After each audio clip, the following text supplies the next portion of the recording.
आज की ये वीडियो एक नो नॉनसेंस गाइड है कॉन्स्टिपेशन को समझने के लिए और उसे इजी एंड नेचुरल स्टेप से ठीक करने के लिए। बहुत से लोगों का मानना है कि अगर हम डेली पॉटी करने नहीं जाते हैं तो इसका मतलब है हमें कॉन्स्टिपेशन है। अब आगे इस वीडियो में मैं पॉटी की जगह कुछ और वर्ड्स यूज़ करूँगी, जैसे कि bowel movement, faeces, stool, nature's call, feel होना, क्योंकि इस वीडियो को देखने वाले बहुत से लोगों को ये वर्ड बार बार सुन के अनकंफर्टेबल फील हो सकता है। Hello everyone, welcome back to my channel science पैरो। आज के इस वीडियो में हम एक बहुत ही इम्पॉर्टेंट टॉपिक पे बात करेंगे जिसे हम सब ने अपनी लाइफ में कभी ना कभी एक्सपीरियंस किया होगा, बट हम सब में से इस टॉपिक के ऊपर बात करना कोई भी नहीं चाहता है। तो अगर हम डेली टॉयलेट नहीं जाते हैं और हमें कॉन्स्टिपेशन है तो ये एक बहुत बड़ा मिथ है, क्योंकि डॉक्टर्स कॉन्स्टिपेशन को एक बहुत ही अलग तरीके से डिफाइन करते हैं। डॉक्टर्स कहते हैं कि अगर आप सपोज पूरे दिन में 4 बार टॉयलेट जाते हैं और उसमें से अगर एक बार भी आपको ज़ोर लगाना पड़े या फिर आपको बहुत ही हार्ड या फिर बहुत ही लंपी स्टूल आता है तो, या फिर पूरे हफ्ते में 3 बार से कम टॉयलेट जाते हैं, या फिर फ्रेश होने के बाद भी आपको ये फील होता है कि अभी पेट ढंग से खाली नहीं हुआ है, अगर आप इन चारों सिम्टम्स में से अगर किसी एक पे भी सिर हिलाते हैं तो आज की ये वीडियो आपके लिए है। अब आखिर ये कॉन्स्टिपेशन होता क्यों है? इसके बहुत सारे कारण हो सकते हैं, जैसे कि अगर आपकी डाइट में बहुत ज़्यादा फाइबर कंटेंट नहीं है। सेकंड, आप पूरे दिन में बहुत कम पानी पीते हैं। तीसरा, आपका लाइफस्टाइल ऐसा है कि आप अपना पूरा दिन एक ही जगह बैठे बैठे बिता देते हैं, जिसकी वजह से फिजिकल एक्टिविटी बहुत कम होती है। फ्रेश होने की फीलिंग को इग्नोर करना, पूरे दिन भर में बहुत ज़्यादा स्ट्रेस लेना, ज़्यादा ट्रैवल करने की वजह से हमारा पूरा रूटीन डिस्टर्ब होता है, तो ये भी एक कारण होता है कॉन्स्टिपेशन होने का। कुछ मेडिसिन्स भी ऐसी होती हैं जिनका साइड इफेक्ट होता है कॉन्स्टिपेशन, जैसे कि आयरन सप्लीमेंट्स, एंटी डिप्रेसेंट्स, कुछ पेन किलर्स एक्सेट्रा। या फिर किसी को डायबिटीज़, पार्किंसन डिजीज़, थायराइड जैसी प्रॉब्लम है तो उन लोगों में भी कॉन्स्टिपेशन बहुत कॉमन होता है। वैसे तो कॉन्स्टिपेशन एक टेम्प्रेरी प्रॉब्लम होती है जिसे अपने लाइफस्टाइल में छोटे छोटे चेंजेस करके ठीक किया जा सकता है, लेकिन अगर कॉन्स्टिपेशन को नज़रअंदाज किया जाए तो ये एक बहुत बड़ी प्रॉब्लम बन सकती है। ऐसे में डॉक्टर को कब दिखाना ज़रूरी है ये समझना भी बहुत ज़्यादा ज़रूरी है। अगर आपको अनएक्सप्लेन्ड वेट लॉस होता है, आपके कॉन्स्टिपेशन को 2-3 हफ्ते से ज़्यादा टाइम हो गया है, आपके स्टूल में ब्लड आता है, या फिर आपको बहुत सीवियर पेट में दर्द होता है, उसके साथ वॉमिटिंग एंड गैस भी हो रही है, या फिर आपको चेस्ट पेन होता है, घबराहट होती है, बेहोशी जैसा फील होता है, या फिर आपका माइंड कंफ्यूज रहता है। अगर आपको इनमें से एक सिम्टम भी फील होता है तो इस प्रॉब्लम को सीरियसली लीजिए एंड डॉक्टर से ज़रूर कंसल्ट कीजिए। कॉन्स्टिपेशन के केस में कॉम्प्लिकेशंस बहुत कम होते हैं, बट हो सकते हैं, स्पेशली जब कॉन्स्टिपेशन बहुत लंबे समय से है और बहुत ज़्यादा सीरियस है। तो आइए इन कॉम्प्लिकेशंस के बारे में थोड़ा बहुत समझते हैं। सबसे पहले है हेमोरॉइड या फिर पाइल्स। जब हमें कॉन्स्टिपेशन होता है और फ्रेश होने के लिए जब हम जोर लगाते हैं तो रेक्टम और एनस की वेन्स में प्रेशर बढ़ता है और वो स्वेल हो जाती हैं। इसे ही हेमोरॉइड्स या पाइल्स कहते हैं। इस सिचुएशन में इचिंग, पेन और डिस्कम्फर्ट हो सकता है, या फिर कॉमोड या टॉयलेट पेपर पे ब्राइट रेड ब्लड आ सकता है। हमारी बॉडी के इंटरनल ऑर्गन्स में एक लाइनिंग होती है, ऐसी ही एक म्यूकस लाइनिंग होती है हमारे एनस में। जब हम बहुत ज़्यादा हार्ड स्टूल पास करते हैं तो ये लाइनिंग डैमेज हो जाती है, इसे ही एनल फिशर कहते हैं। इस केस में फ्रेश होने के दौरान और बाद में भी बहुत ज़्यादा पेन हो सकता है, और कभी कभार कोमोड या फिर टिश्यू पेपर पर ब्राइट रेड ब्लड भी देखा जा सकता है। फीकल इम्पैक्शन ये तब होता है जब हमें कॉन्स्टिपेशन बहुत लंबे समय से है और हमने इसका इलाज नहीं कराया है, तो ऐसे केस में एक बहुत ही हार्ड स्टूल रेक्टम या एनस में अटक जाता है और उसे पुश करके बॉडी से बाहर निकालना मुश्किल हो जाता है। इस केस में हमें फीलिंग होने के बाद भी हम फ्रेश नहीं हो पाते हैं। लिक्विड स्टूल इम्पैक्शन के अराउंड लीक कर जाता है, जिसकी वजह से अनएक्सपेक्टेड डायरिया होता है, पेट में बहुत ज़्यादा दर्द होता है, गैस बनती है, वॉमिटिंग की फीलिंग आती है, मेडिकल हेल्प से ही रिमूव किया जाता है। नेक्स्ट है रेक्टल प्रोलैप्स। बार बार जोर लगाने से रेक्टम को सपोर्ट करने वाली मसल्स एंड टिश्यूज वीक हो जाते हैं, तो रेक्टल लाइनिंग का एक छोटा सा हिस्सा पुश करके एनएस से बाहर आ जाता है। इसे ही रेक्टल प्रोलैप्स कहते हैं। हमारी बॉडी में रेक्टम और यूरिनरी ब्लैडर वो पार्ट होता है जिसमें हमारा यूरिन स्टोर होता है। तो हमारी बॉडी में रेक्टम एंड यूरिनरी ब्लैडर बिल्कुल आसपास होते हैं।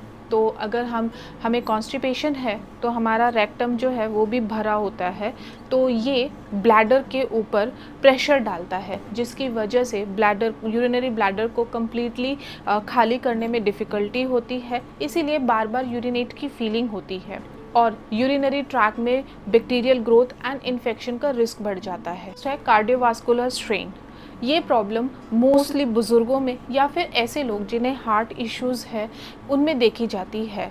इस कंडीशन में फ्रेश होते वक्त बहुत लंबे समय तक ज़ोर लगाने से इन लोगों में बीपी टेम्परेरी बढ़ सकता है और जिसकी वजह से उन्हें प्रॉब्लम हो सकती है। हमारी सोसाइटी में कॉन्स्टिपेशन को लेके अवेयरनेस इतना नहीं है, तो इसकी वजह से बहुत सारे मिथ भी है। तो आइए उनमें से कुछ मिथ्स को एक एक करके समझते हैं। सबसे पहला मिथ है, अगर आप रोज़ बाथरूम नहीं जाते हैं तो इसका मतलब है आपको कॉन्स्टिपेशन है और आप अनहेल्दी हो। तो ये एक बहुत बड़ा मिथ है। डॉक्टर्स के हिसाब से फ्रेश होने की नॉर्मल रेंज है पूरे दिन भर में 3 बार टॉयलेट यूज़ करने से लेके 1 हफ्ते में 3 बार टॉयलेट जाना। अगर आप पूरे हफ्ते में 3 बार से कम टॉयलेट यूज़ करते हो तो आपको कॉन्स्टिपेशन है।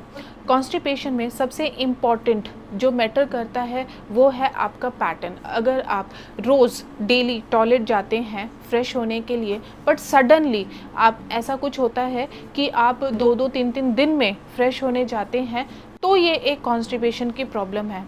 अगर आपका रूटीन ही यही है कि आप 2 दिन में 1 बार फ्रेश होने जाते हैं, तो ये कॉन्स्टिपेशन नहीं है। नेक्स्ट मिथ है, अगर हम अपनी बॉडी से वेस्ट बाहर नहीं निकालते तो ये हमारी बॉडी में ही रहता है एंड हमारी बॉडी में पॉइजन बन जाता है और इसके लिए हमें क्लेंस या फिर डिटॉक्स की ज़रूरत होती है। तो ये भी एक मिथ है। कोलोन का काम ही होता है वेस्ट को स्टोर करना और ये हमारी बॉडी में टॉक्सिन्स को रिलीज़ नहीं होने देता है। कॉन्स्टिपेशन अनकंफर्टेबल होता है और उसे ट्रीट करना बहुत ज़रूरी है, बट ये हमारी बॉडी को टॉक्सिक नहीं बनाता है और हमारी बॉडी के किडनी एंड लीवर नेचुरली डिटॉक्सिफायर्स होते हैं। नेक्स्ट मिथ है कि अगर आपको कॉन्स्टिपेशन है तो आप अपनी डाइट में बहुत ज़्यादा फाइबर इंक्लूड कर लीजिए एंड आपकी प्रॉब्लम सॉल्व हो जाएगी, बट ये आधा सच है। कॉन्स्टिपेशन के केस में फाइबर इम्पॉर्टेंट होता है, लेकिन पानी के साथ। आप जितना ज़्यादा फाइबर अपनी डाइट में इंक्लूड करते हैं तो उतना पानी भी पीना चाहिए। अगर आप ज़्यादा से ज़्यादा फाइबर तो खा रहे हैं बट अगर उतना पानी नहीं पी रहे हैं तो यही फाइबर आपकी बॉडी में हार्ड, ड्राई और बल्की बन जाता है एंड आपके कॉन्स्टिपेशन की प्रॉब्लम को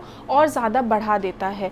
इसीलिए आप जितना ज़्यादा फाइबर खाएं उतना पानी भी ज़रूर पिएं। नेक्स्ट मिथ है, लोगों का मानना होता है कि laxatives safe and long term solution है कॉन्स्टिपेशन का, बट नहीं, ये डेंजरस हो सकता है। अगर हम लंबे समय से लेग्जेटिव यूज़ करते हैं तो हमारा कोलोन इन पे डिपेंड हो जाता है और अपना फंक्शन नेचुरली अपना फंक्शन करना भूल जाता है। इसलिए लेग्जेटिव को शॉर्ट टर्म रिलीफ के लिए ही लेना चाहिए, वो भी डॉक्टर्स की गाइडेंस में। इसे डेली हैबिट नहीं बनाना चाहिए। नेक्स्ट मिथ है, बहुत से लोगों का मानना होता है कि अगर आपको कॉन्स्टिपेशन है तो आप बनाना मत खाइए, बट ऐसा कुछ नहीं है। डिपेंड करता है कि आप कौन सा बनाना खा रहे हो। अगर आप कच्चा बनाना यानी कि जो ग्रीन वाला बनाना है वो खा रहे हो तो वो कॉन्स्टिपेशन में कंट्रीब्यूट कर सकता है, क्योंकि उसके अंदर बहुत ज़्यादा स्टार्च होता है जिसे डाइजेस्ट करना थोड़ा मुश्किल होता है। बट वहीं अगर आप पका हुआ बनाना खा रहे हो, वो बनाना जो येलो कलर का होता है, ब्राउन स्पॉट्स होते हैं, तो इसके अंदर बहुत ज़्यादा फाइबर होता है और ये कॉन्स्टिपेशन को रिलीव करने में हेल्प करता है, तो इसे आप कॉन्स्टिपेशन में खा सकते हैं। नेक्स्ट मिथ है, बहुत से लोगों का मानना है कि कभी कभार फ्रेश होते वक्त हमें जोर लगाना पड़ता है। ये कोई बहुत बड़ी बात नहीं है, बट ये एक मिथ है। कभी कभार जोर लगाना कॉमन है, बट बार बार फ्रेश होने के लिए जोर लगाना कॉन्स्टिपेशन का पहला साइन है और इसे नॉर्मल नहीं मानना चाहिए। बार बार जोर लगाने से हमें दूसरी हेल्थ प्रॉब्लम्स हो सकती है, जैसे कि पाइल्स या फिशर्स। मिथ है, लोगों का मानना होता है कि कॉन्स्टिपेशन तो सिर्फ बुजुर्ग लोगों को ही होता है, ये सिर्फ एक ओल्ड एज प्रॉब्लम है। ऐसा कुछ नहीं है, कॉन्स्टिपेशन कभी भी किसी को भी किसी भी एज ग्रुप में हो सकता है। नेक्स्ट मिथ है, बहुत से लोगों का मानना है कि कॉन्स्टिपेशन को घर पे ठीक नहीं किया जा सकता, इसके लिए हमें दवाई लेनी ही पड़ती है। बट ऐसा कुछ नहीं है, बहुत से लोगों को अपने लाइफस्टाइल में थोड़े बहुत चेंजेस करके आराम मिलता है, जैसे कि अपनी डाइट में बहुत ज़्यादा फ्रूट्स, वेजिटेबल्स, फाइबर्स, पानी या होल ग्रेन्स इंक्लूड करने से, थोड़ी बहुत लाइट एक्टिविटी करने से, कंसिस्टेंट बाथरूम रूटीन फॉलो करने से।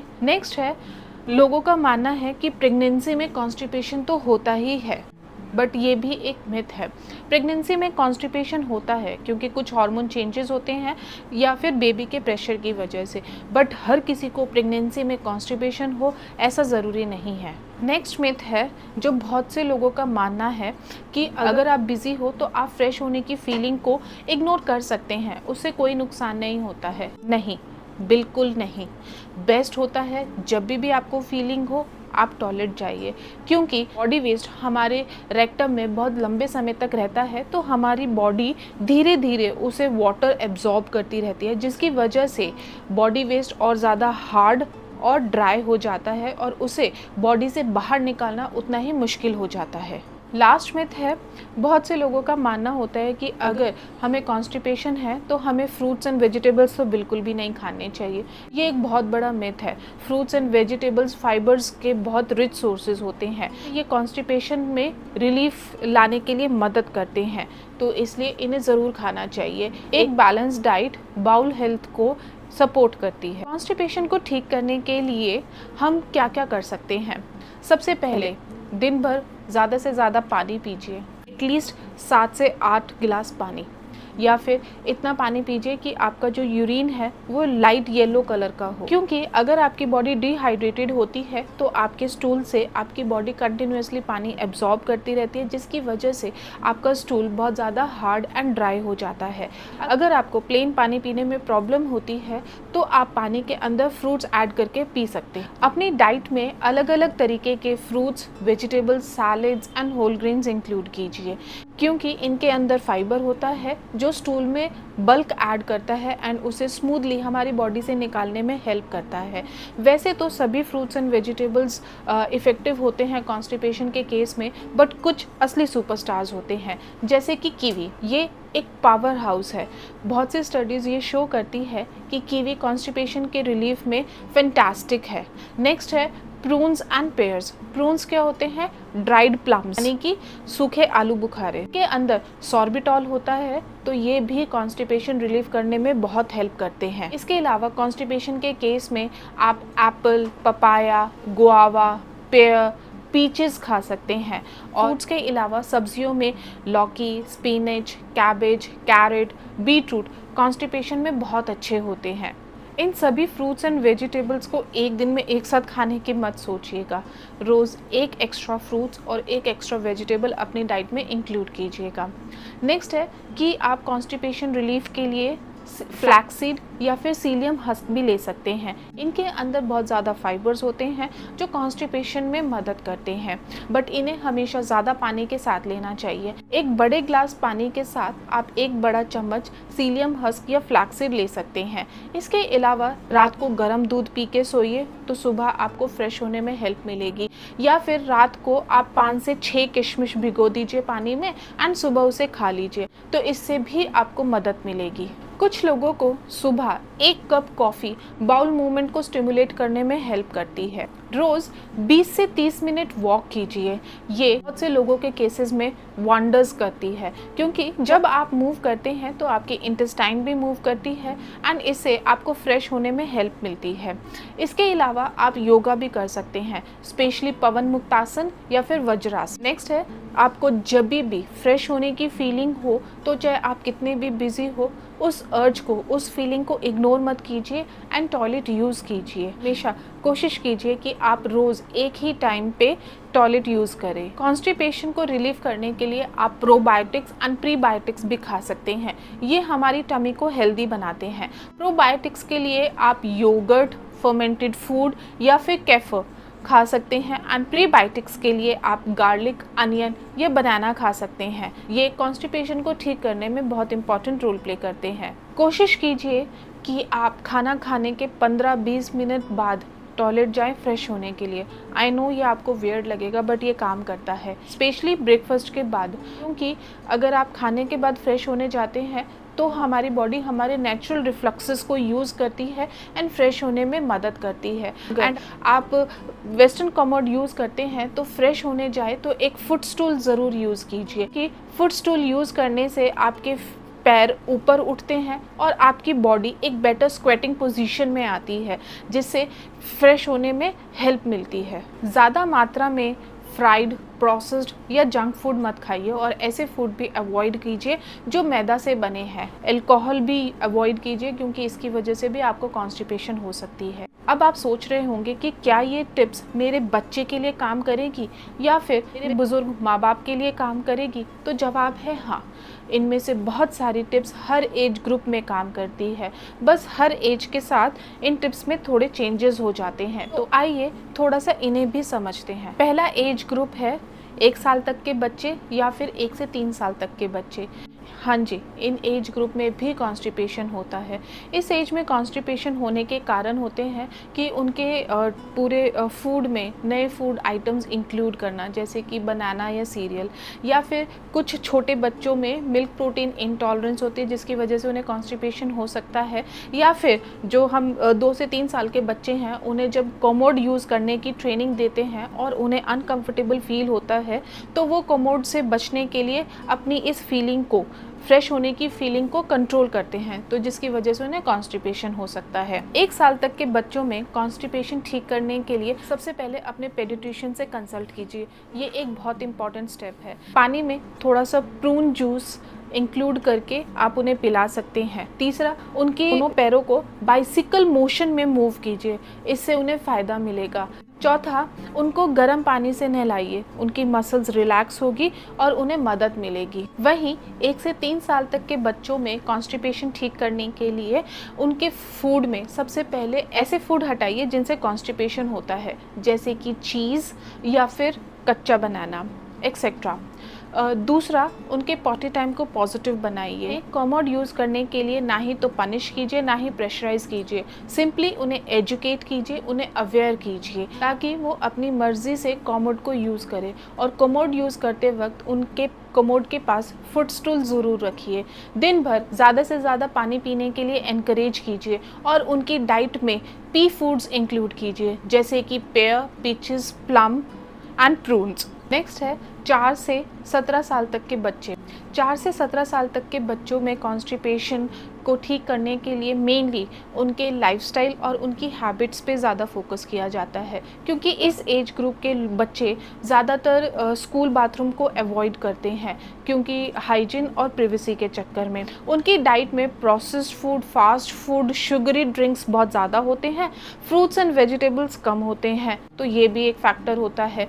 तीसरा, उनका मोस्टली टाइम स्क्रीन टाइम होता है। वो पूरा दिन भर एक स्क्रीन के आगे बैठे रहते हैं, खेलते कम हैं, तो इसकी वजह से भी उनमें कॉन्स्टिपेशन कॉमन होता है। तो इन बच्चों में कॉन्स्टिपेशन ठीक करने के लिए सबसे पहले उनकी डाइट में फाइबर ऐड कीजिए। वाइट ब्रेड की जगह होल व्हीट ब्रेड खाने को दीजिए। उनके सीरियल्स में बेरीज ऐड कीजिए। एप्पल्स जो है वो फ्रूट स्किन के साथ खाने को बोलिए। नेक्स्ट है, डेली एक ही टाइम पे कोमोड यूज़ करने के लिए एनकरेज कीजिए, जिससे उनका एक डेली रूटीन सेट होता है। ज़्यादा से ज़्यादा पानी पीने के लिए एनकरेज कीजिए। उनका फिज़िकल एक्टिविटीज़ पे ज़्यादा फोकस कराइए, जैसे कि टीम स्पोर्ट्स, स्विमिंग, रनिंग या फिर सिंपली एक आउटडोर प्ले। एंड एजुकेट कीजिए उनके बॉडी साइंस को समझने में, ताकि उस एज ग्रुप में कॉन्स्टिपेशन एक कॉमन प्रॉब्लम ना बने।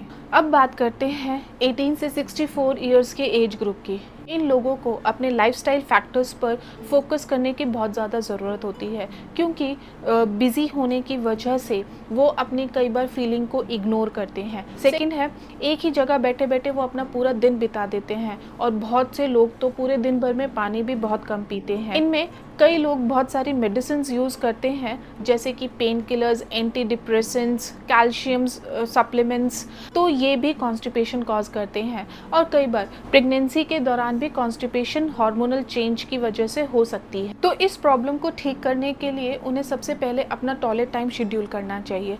कोशिश करें रोज़ एक, जो जैसे कि मैं बार बार इस वीडियो में बता रही हूँ कि रोज़ एक ही टाइम पे टॉयलेट यूज़ करने का शेड्यूल बनाएं। सेकेंड, अपनी मेडिसिन को रिव्यू कीजिए। अगर आपको लगता है कि आपकी किसी मेडिसिन की वजह से आपको कॉन्स्टिपेशन हो रहा है तो अपने डॉक्टर से कंसल्ट कीजिए। डॉक्टर से कंसल्ट किए बिना कोई भी मेडिसिन बंद मत कीजिए। स्टेप, अपने दिन भर में पानी ज़्यादा से ज़्यादा पिए। अगर आपको प्यास नहीं है तब भी पिए। और पूरे दिन वॉक करें, चाहे थोड़ा बहुत वॉक करें बट वॉक करें। अगर प्रेगनेंसी के दौरान कॉन्स्टिपेशन होता है तो अपने पूरे दिन भर की डाइट में फाइबर एंड वाटर को धीरे धीरे बढ़ाइए एंड कॉमोड यूज़ करते वक्त फुट स्टूल का यूज़ कीजिए। अब बात करते हैं 65 प्लस ईयर्स के एज ग्रुप की। इन लोगों के अंदर कॉन्स्टिपेशन में ज़्यादा केयर और अटेंशन देने की ज़रूरत होती है क्योंकि इस एज में कॉम्प्लिकेशंस ज़्यादा सीरियस हो सकते हैं। इन लोगों में कॉन्स्टिपेशन होने के बहुत सारे कारण हो सकते हैं, जैसे कि एज के साथ उनकी जो डाइजेस्टिव ट्रैक्ट की मसल्स है वो वीक हो जाती हैं, जिसकी वजह से उन्हें कॉन्स्टिपेशन हो जाता है। इस एज में ओल्ड पीपल मोस्टली बहुत सारी दवाइयाँ लेते हैं, तो इनमें से कुछ ऐसी दवाइयाँ हो जिनका साइड इफ़ेक्ट कॉन्स्टिपेशन हो तो इनको कॉन्स्टिपेशन हो सकता है। ऐसे एज ग्रुप के लोगों को चलने में थोड़ी तकलीफ़ होती है, तो इस वजह से वो ज़्यादातर एक ही जगह बैठे रहते हैं, तो फिज़िकल एक्टिविटी कम होती है, तो इसकी वजह से भी उनकी कॉन्स्टिपेशन की प्रॉब्लम बढ़ जाती है। अगर इस एज ग्रुप में किसी भी बुज़ुर्ग को अगर डायबिटीज़ है, पार्किंसन डिजीज़ है, थायराइड प्रॉब्लम जैसी हेल्थ प्रॉब्लम्स है तो कॉन्स्टिपेशन उन्हें आसानी से हो सकता है। एंड मोस्टली इस एज ग्रुप के लोगों को प्यास बहुत कम लगती है, तो उनकी बॉडी डिहाइड्रेटेड रहती है, जिसकी वजह से उनका जो स्टूल होता है वो बहुत ज़्यादा हार्ड होता है एंड उन्हें कॉन्स्टिपेशन बहुत ज़्यादा सीवियर लगता है। तो इन एज ग्रुप के लोगों को कॉन्स्टिपेशन ठीक करने के लिए छोटे छोटे चेंजेस अपनाने चाहिए, जैसे कि दिन भर में थोड़ा थोड़ा पानी पीते रहे, चाहे उन्हें प्यास ना हो तब भी। दूसरा, अपनी डाइट में ओट्स, बार्ले, राई, बनाना जैसे फाइबर रिच फूड इंक्लूड कीजिए, इससे उन्हें मदद मिलेगी। रोज़ कोशिश करें कि 10 से 15 मिनट वॉक करें। अगर ये पॉसिबल नहीं है तो वो चेयर एक्सरसाइज भी कर सकते हैं, इससे भी उन्हें मदद मिलेगी। और वो अपने डॉक्टर से मेडिसिन लेते वक्त ये कह सकते हैं कि उन्हें कोई भी ऐसी मेडिसिन प्रिस्क्राइब ना करें जिसका साइड इफ़ेक्ट कॉन्स्टिपेशन होता है। इसकी जगह कोई और सेफ ऑल्टरनेटिव प्रिस्क्राइब करवा सकते हैं। फ्रेश होते वक्त फुटस्टूल ज़रूर यूज़ करें। आज के इस वीडियो में इतना ही। अगर आपके नोन में कोई ऐसा पर्सन है जिसे कॉन्स्टिपेशन की प्रॉब्लम है तो ये वीडियो आप उनके साथ शेयर कर सकते हैं, शायद उन्हें मदद मिले। प्लीज़ कमेंट करके हमें शेयर कीजिए अपने एक्सपीरियंसेस, इस टॉपिक से रिलेटेड क्वेश्चंस और कौन सा मिथ आपको सबसे ज़्यादा सरप्राइज़ किया है। एंड अपने वैल्यूएबल फीडबैक भी हमारे साथ शेयर करना मत भूलिएगा। इस वीडियो को एंड करते करते एक बात लास्ट में ज़रूर कहना चाहूँगी कि हमेशा याद रखिएगा, एक हेल्दी पेट is equals to happy mind. And याद रखिए, आपकी हेल्थ आपके हाथ में है। Thank you for watching.